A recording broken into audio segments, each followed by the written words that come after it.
तो देखो, ये सभी पढ़ाई करने वाले बच्चे सोच रहे होंगे कि हमको क्यों बिठाया गया, हमारे बारे में क्या बताएंगे।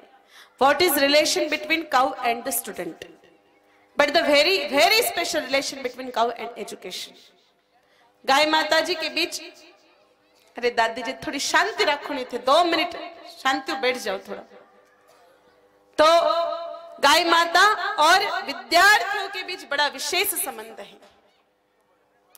पढ़ाई करने वाले बच्चे अगर गाय माता का साथ कर ले तो बच्चों आपको कभी भी एग्जाम में फेल होने की जरूरत नहीं पड़ेगी, आप कभी भी एग्जाम में फेल नहीं होंगे, आप कभी भी दूसरों के यहाँ पर नौकर बन के नहीं जाओगे, आप कभी भी दर दर की ठोकरें नहीं खाओगे अगर गाय माता की सेवा में लग गए तो। कैसे?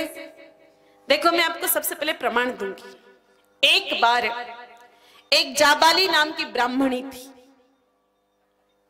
उसके बेटे का नाम था सत्यकाम। उसको विद्याध्ययन करना ना था, वो सोच रही थी कि बेटा पढ़ लिख जाएगा, थोड़ा कमा के खाएगा तो बुढ़ापे का सहारा और इसका भी पेट भर जाएगा।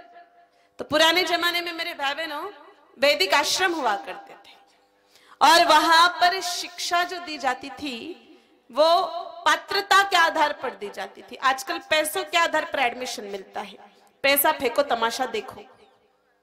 और वहां पर तो पात्रता के आधार पर शिक्षा दी जाती थी। अगर मटका फूटा हुआ है और उसमें कितना भी पानी डालो तो मेरे भाई बहनों किस काम का, इसलिए उस मटके को पहला निरीक्षण किया जाता था। तो वो जाबाली अपने बेटे को लेके गई, गुरुदेव ने उसकी बौद्धिक क्षमता देखी, बिल्कुल नहीं थी, गुरुदेव ने कहा ले जाओ, लेकिन उस जाबाली का चेहरा इतना सा हो गया, वो विधवा नारी थी। तो संत तो दूसरों का दुख देख के पहले द्रवित होते हैं।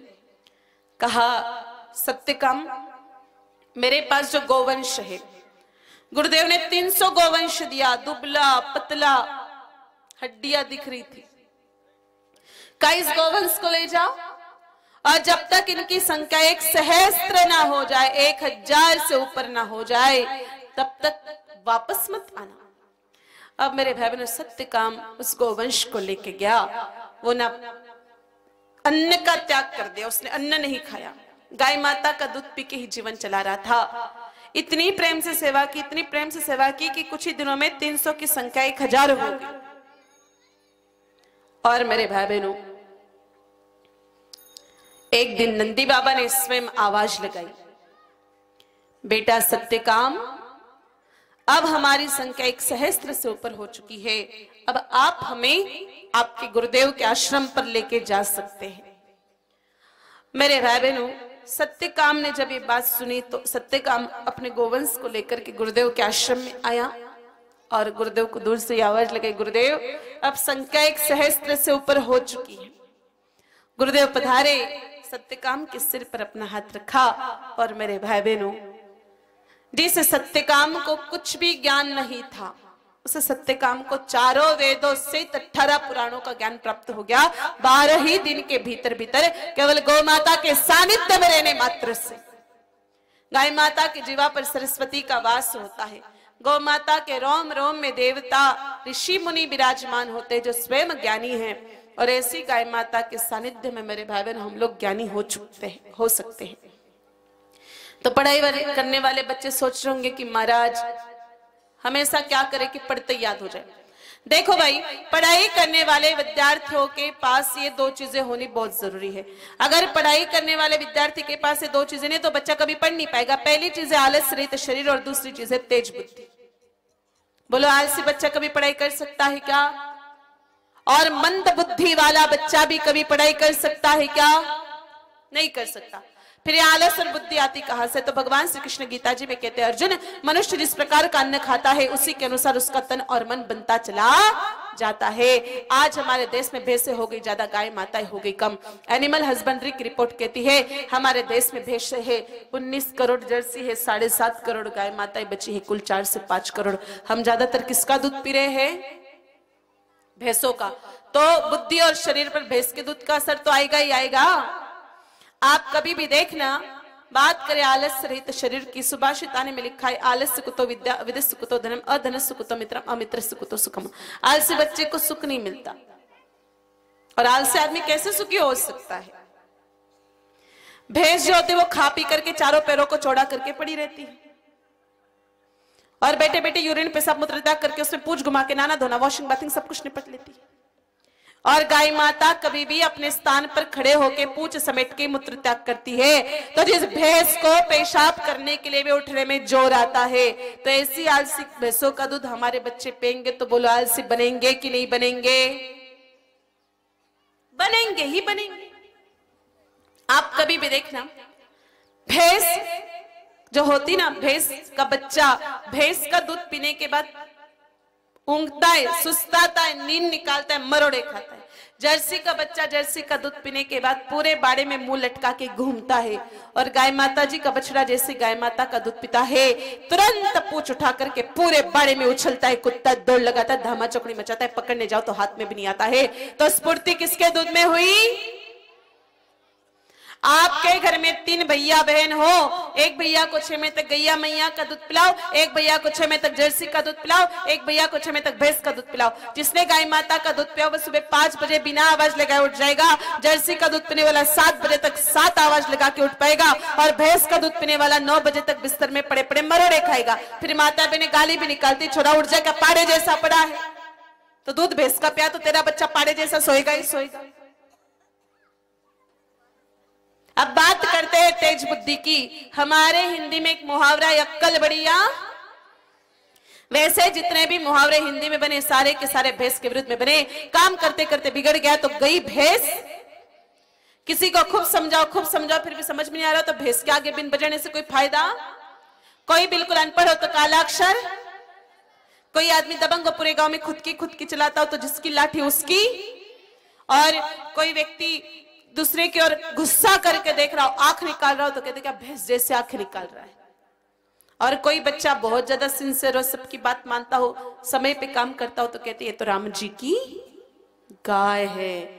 तो इसी कड़ी का मुहावरा है अक्कल बढ़िया, कि भैंस में बिल्कुल भी अकल नहीं होती। कुछ लोग सुबह सुबह गाय माता जी का दूध निकाल के उनको रास्ते पर सुना छोड़ देते हैं। गाय माता दिन भर कहीं भी घूमे, शाम को लौटने का समय होते ही आ जाती है। लेकिन भैंस को तो टोकरा भर के भी लड्डू जिमा दो, दूसरे दिन दर्शन देने भी नहीं आती। एक गौशाला में 10-10 हजार गाय माता एक साथ बांधी जाती है। किसी बछड़े को खोलो सीधा माँ के पास जाता दूध पीता है।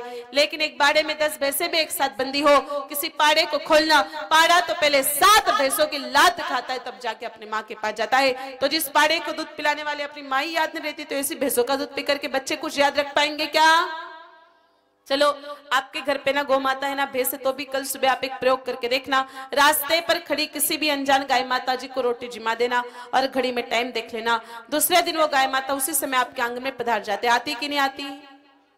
और भैंस को तो आप टोकरा भर के लड्डू जिमा दो और भैंस को कहो कि भैंस अकेली चढ़ चुरा के जा सकती क्या? नहीं आ सकती। जा गर्दन ऊंची करेगी वही निकल जाएगी। अकेली भैंस चलते चलते चलते चलते चलते चलते मेरे भाई बहन यहाँ से जालोर भी पहुंच जाएगी। और होता ही है। अगर आपको यकीन नहीं आ रहा हो तो मेरे भाई बहनों आज से 1.5 महीने पहले का अखबार उठा करके पढ़ लो। 12 जिले की भैंसें, 12 का है मध्य प्रदेश की सीमा पर, कोटा के आगे 12, झालावाड़ 12, वहां की भैंसें चलते चलते चलते चलती पहुंच गई टोंक जिले में। लगभग 600 किलोमीटर 700 किलोमीटर चल के आई। फिर उनके जो टैग लगे हुए थे वहां आपके लोगों से संपर्क करवाया गया और तब जाकर के उस भैंस पालक को भैंसें दिलवाई गई। Buffalo is a short term memory patient. भैंस के दिमाग में बहुत कम लॉजिबी का मेमोरी सिस्टम लगा है, ऊपर से लगे ऑटोमेटिक डिलीशन सिस्टम फाइल। एक आती है एक निकल जाती। 2.5 घंटे पुरानी कोई भी बात भैंस को याद नहीं रह पाती है। इसलिए आजकल के बच्चे भी चाबी रखते हैं बाथरूम में, ढूंढते हैं पूरे बेडरूम में। Its effect of buffaloes milk. ये भैंस के दूध का असर है। तो आप में से कितने बच्चों को अच्छी वाली नौकरी करनी, जरा हाथ ऊपर करना। अच्छी बात है, बहुत बढ़िया बात है। जिन्होंने पूरे हाथ ऊपर किए उनको तो कलेक्टर बनना है, और जिन्होंने हाथ ऊपर किए नहीं उनको तो इनके चपरासी बनना है। तो आप आपकी यही की भाषा में ही जवाब दें, मोकल सर की भाषा में। जरूरी नहीं कि आप हिंदी या अंग्रेजी का प्रयोग करें। आपके इधर जब गाय माता जी का बछड़ा छोटा होता है तो क्या कहते हैं उसको? बछड़ो। थोड़ो बड़ो हो जावे फिर टोगड़ो, और बड़ो हो जावे फिर बढ़द, बढ़दियो। पहले छोटा था तो बछड़ा था, बड़ा हुआ तो केड़ा बना, फिर बड़ा हुआ तो टोगड़ो बनो, पछे बढ़द बन गयो। उन्नति भी उसकी कितनी बार हुई? 3 बार। 3 स्टेप प्रोग्रेस। और भैंस का पाड़ा जब छोटा होता तो क्या कहते उसको? पाड्डो। जवान हो जाए फिर पाड्डो, बूढ़ो हो जावे फिर पाड्डो, मर जावे फिर पाड्डो। यानी पाड़ा पाड़ा पाड़ा ही रहता है, बिल्कुल भी आगे नहीं बढ़ता है। देखो ये नाम हमने और आपने तो रखे नहीं, हमारे पूर्वज रख के गए। सांकेतिक भाषा में इशारा किया, जो गाय माता जी का दूध पेगा वो बछड़ा, टोगड़िया और बड़द बन के उन्नति करेगा, और भैंस का दूध पीने वाला पाड्डा पाड्डा पाड़ा ही रह जाएगा। इसलिए दूध किसका पीना चाहिए? गलत। आप लोगों ने ढंग की कथा सुनी थोड़ी क्या? आप लोग तो मस्ती करने में रह गए, इधर उधर बंदरों की तरह उछलने में रह गए 4 दिनों तक। तो गाय तो जर्सी को भी कहते हैं। देसी गाय माता का दूध पीना चाहिए। तो गाय माता के दूध का रंग कौन सा होता है बच्चों? सफेद। बिल्कुल अच्छी बात है। आपकी मम्मियों ने तो कभी आपको गाय माताओं का दूध दिखाया ही नहीं ना। ये खुद भैंसों के दूध पी पी के आपको भी भैंसों जैसे लक्षण लेकर के आ गई। गाय माता जी के दूध का रंग हल्का सा पीला होता है। बोलो उसमें कोई हम रंग मिलाते, हल्दी मिलाते हैं? फिर गाय माता के दूध पे पीलापन कहां से आता है? देसी गाय माता के पीठ पर जो रीढ़ की हड्डी होती है उसके सने सने एक नाड़ी चलती जिसका नाम है सूर्य केतु नाड़ी। वो सूर्य नारायण भगवान से स्वर्ण तत्व को खींच करके दूध तक भेजती है। वह कैरोटीन नामक तत्व प्रकट होता है। यही लिक्विड गोल्ड सॉल्ट तरल सुवर्ण क्षार है जो बच्चों के शरीर में खून, इम्यूनिटी पावर और बुद्धि को बढ़ाने का काम करता है। इसलिए बच्चों को दूध किसका पीना चाहिए? फिर भी नहीं समझ रहे हो? ऐसे कैसे आपके दिमाग में आलू भर रखे हैं। देसी गौ माता जी का दूध पीना चाहिए।